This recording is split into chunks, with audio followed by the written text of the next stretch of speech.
हर हर महादेव। ओम नमः शिवाय। भक्त जनों कीड़ी नगरा सींचने से नहीं होती घर में कभी कोई धन धान्य की कमी। कीड़ी नगरा का मतलब है चिट्ठियों की बिल।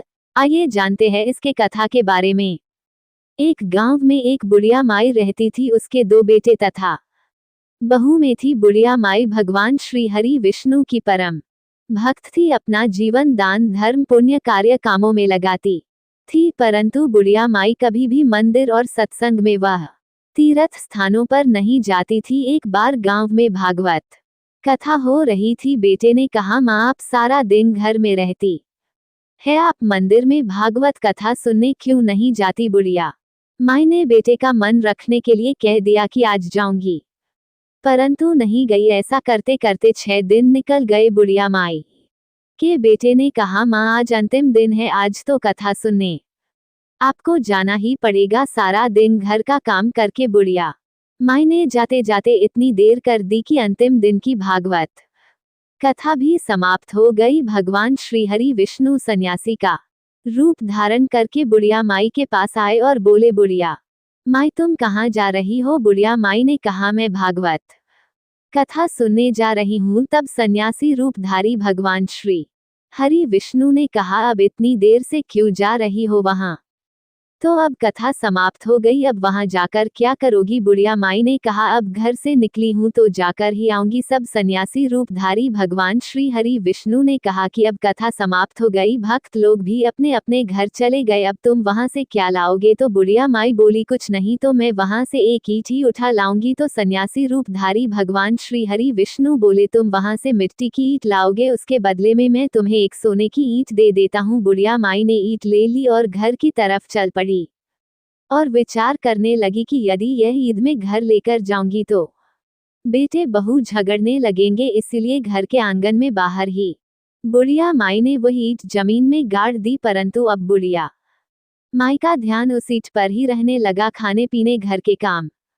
करने में सदैव बुढ़िया माई अपना ध्यान सोने की ईंट पर लगाए रखती। बेटे बहू ने पूछा, माँ पूरे दिन घर के आंगन में क्या करती रहती हो। तो बुढ़िया माई ने कहा, मैं आने जाने वाले को देखती रहती हूँ। एक दिन बुढ़िया माई मर गई। यमराज के दूत बुढ़िया माई को लेने आए। बुढ़िया माई को लेकर धर्मराज जी के पास पहुंचे और धर्मराज जी को सारी बात बतलाई। धर्मराज जी ने बुढ़िया माई को कुत्तिया की योनि दे दे और कुत्तिया उसी पेड़ के नीचे बैठी रहती। बुढ़िया माई की बहू ने कहा, इस कुत्तिया को यहाँ से भगाओ, नहीं तो ये बच्चों को काट जाएगी। तो उसके बेटे ने उसकी पीठ पर एक लकड़ी मारी और बुढ़िया माई मर गई और को सर्प की योनि मिली। आंगन में सर्प को देखकर बेटे बहू ने किसी को काट नहीं जाए इसी डर से मार दिया। फिर बुढ़िया माई मरकर धर्मराज जी के पास पहुंची। बुढ़िया माई कीड़ी का रूप धारण करके उस आंगन में कीड़ी नगरा बना लिया। आंगन में कीड़ी नगरा हो गया। घर वाले बहुत परेशान हुए। घर वाले भोजन भी नहीं बना रहे थे और मन ही मन होने का स्मरण करने लगे। तब भगवान श्री हरि विष्णु सन्यासी का रूप धारण करके आए और बोले कि कुछ खाने को दे दो। तो घर वालों ने कहा, महाराज हमारे खाने को भी कुछ नहीं बनाया, क्योंकि हमारे घर में कीड़ी नगरा हो गया है, आप ही इसका कुछ उपाय बतलाइए। तब महाराज जी ने आंगन में खुदा और सोने की 28 निकाली और दोनों बेटों को दे दी और कहा, तुम तुम्हारी माँ के नाम से दान पुण्य करना, धर्मशाला बनवाना, स्कूल बनवाना, प्याओ लगवाना, गौशाला में गाय के चारे खाने की व्यवस्था करना।